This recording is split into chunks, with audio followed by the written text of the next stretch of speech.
tuba blog sama ko si di pandri aba ko to se. Hi everyone, welcome back to my channel. Ngasi gi video si dia aba ko khone ton ga ne kendin da satoi ni aba ko do kai kai topa kai daro pai doi mayam da dum share to jara ke adu di mayam video da punna jengminarasi. Ado mayam chapa khopa gi video di aba ko exam na ha paro gi aba ko dum gari da chapani na video number do nongai di aba ko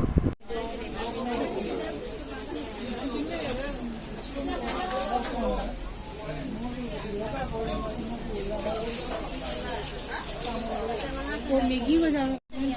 so nami patna kanata ado mayam bajaj ke cooler ni aba ko asise na hangi aba ko kendin price ta kaya mun ta da lagi na ko moi na haiba nisini panga chama pan mo haira karam haiba ko adu do asimina booking to bani na haiba ko da koina kari gumba tawning ba taraga di thau hum changane na haiba thau hum chang ba taraga di dum winter season la ni haidi thau hum do chang na ngai ba da ko winter season jaro khona hala ne aba ko ado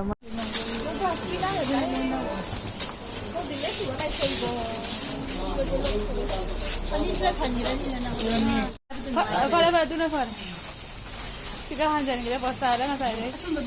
नमस्कार Hah? Aduh tak cawa tadi.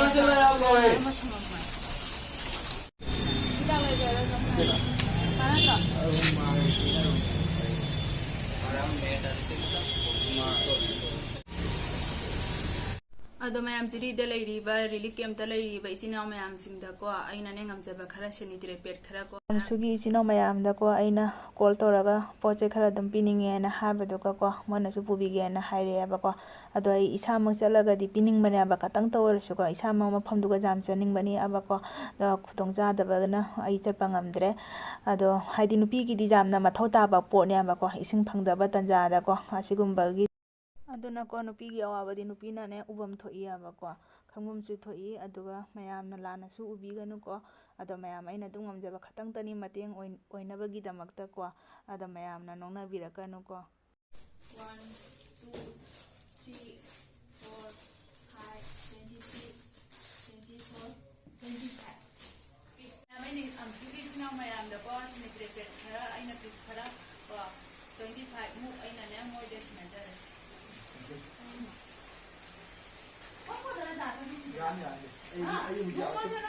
KG कितना है tomato 80 rupees kilo तो ऐसे जाऊगा बने 60 টাকা नहीं गो side ना नहीं रे केजी ले 70 डॉलर से के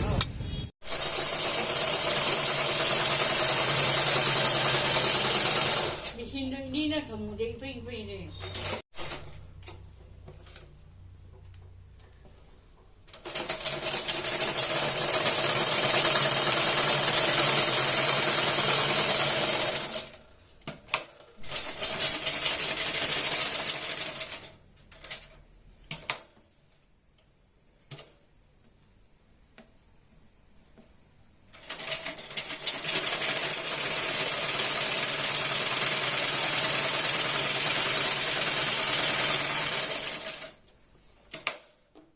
ado mayam aina tuba blog sama ko si di pandri aba ko to se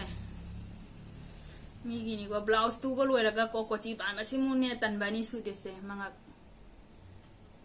mamangi ni aba ko sisina ado ko sisina maning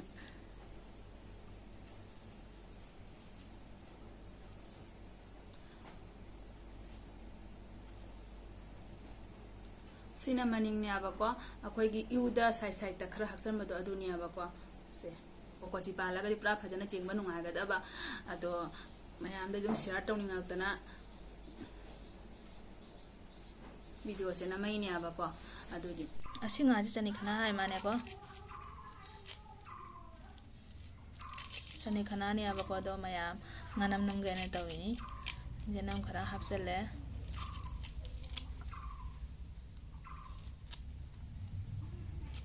jaina mana lai re jaina hoine singana jaina mana lai re mayam thumu namna ba hapta di kayam hakona dubo jira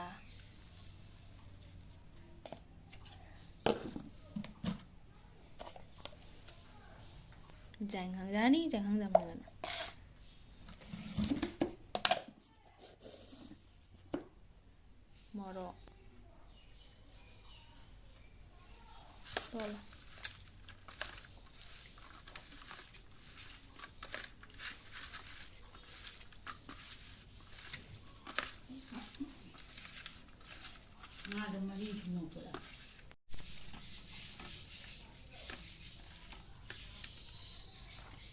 ꯀꯨꯏꯔꯦ ꯉꯥꯅꯝ ꯅꯝꯅ ꯆꯥꯗꯕ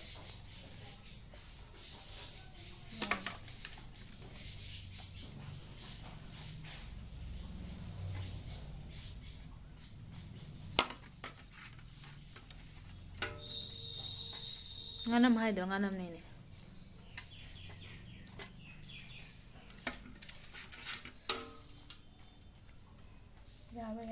ꯌꯥꯔꯦ ꯀꯩꯅ ꯄꯨꯟꯁꯤꯟꯒꯅꯤ ꯁꯤꯗꯤ ꯀꯔꯤꯅ ꯀꯤꯅꯤ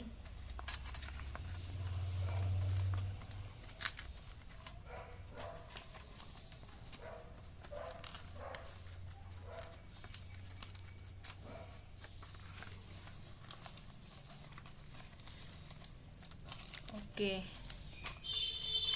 tador aku mau leirure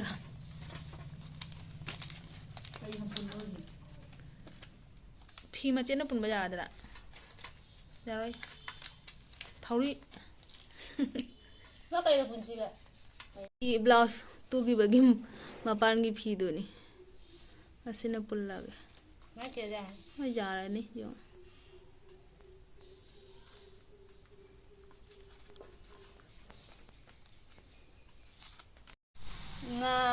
ꯉꯥꯅꯝ ꯅꯝꯕꯒꯤ ꯅꯨꯡ ꯊꯥꯡꯒꯠꯂꯤꯁꯤ ꯌꯦꯡꯉꯨꯅꯦ ꯇꯩꯁꯤꯒ ꯉꯥꯒ ꯄꯨꯡꯄꯥꯛ ꯄꯥꯛꯄ꯭ꯔꯥ ꯈꯪꯗꯦ ꯅꯨꯡꯁꯤꯅ ꯉꯥꯅꯝ ꯅꯝꯃꯤꯁꯦ ꯉꯥꯅꯝ ꯆꯤꯡꯗꯣꯛꯑꯖꯥꯠꯅꯤ ꯑꯣꯏꯕ꯭ꯔꯥ ꯑꯣꯏꯗꯕ꯭ꯔꯥ ꯌꯦꯡꯁꯤ